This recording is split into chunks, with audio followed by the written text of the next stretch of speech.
Say good morning, everybody. Good morning. It's fun nice to hear everybody. Everybody get settled.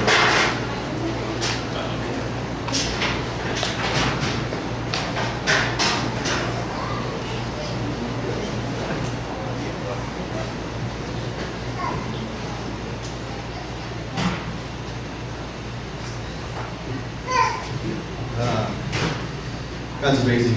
I was a little worried that the rain would keep me from sounding and you guys would hear me.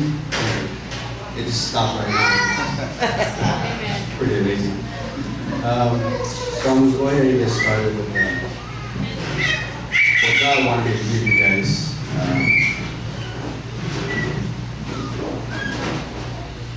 There are many analogies that we use to teach the Word of God.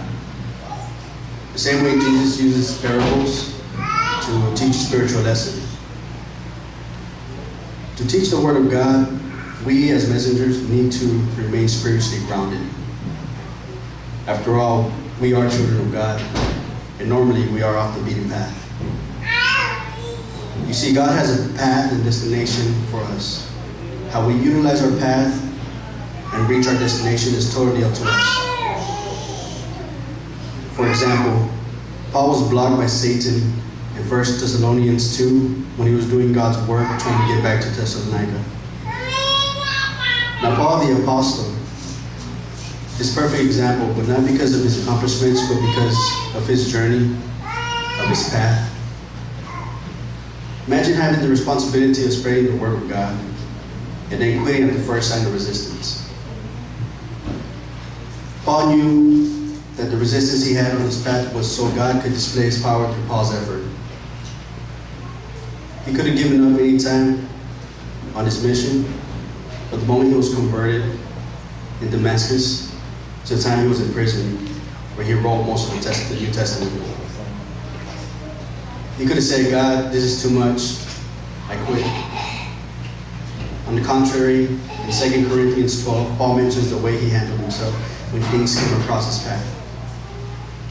We read 2 Corinthians 12, 6, 10, it says, even if I should choose to boast, I would not be a fool, because I would be speaking the truth.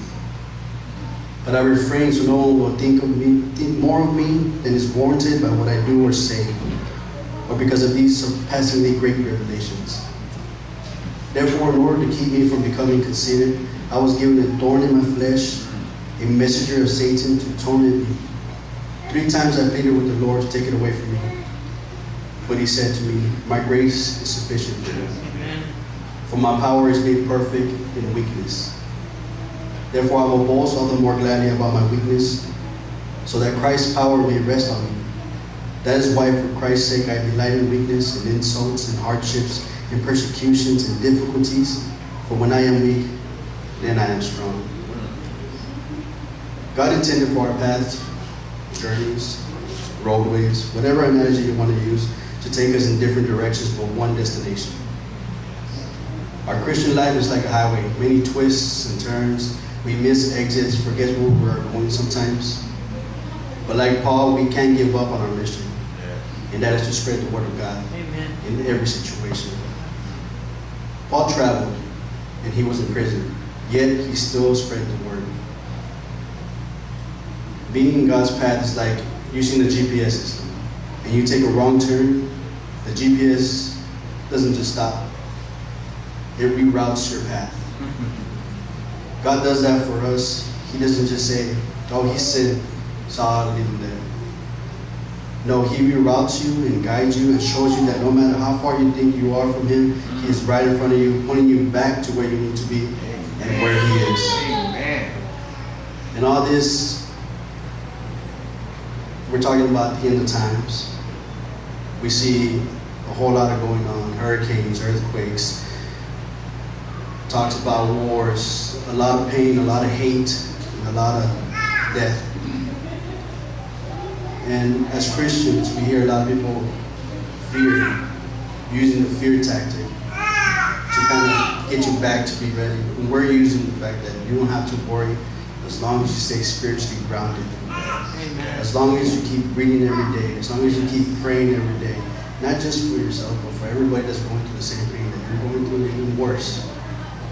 If Paul did it, he did it because he loved Jesus Christ, why not us? Yes. So let's do as they did and have Jesus Christ as our foundation. Amen. Thank you. Amen.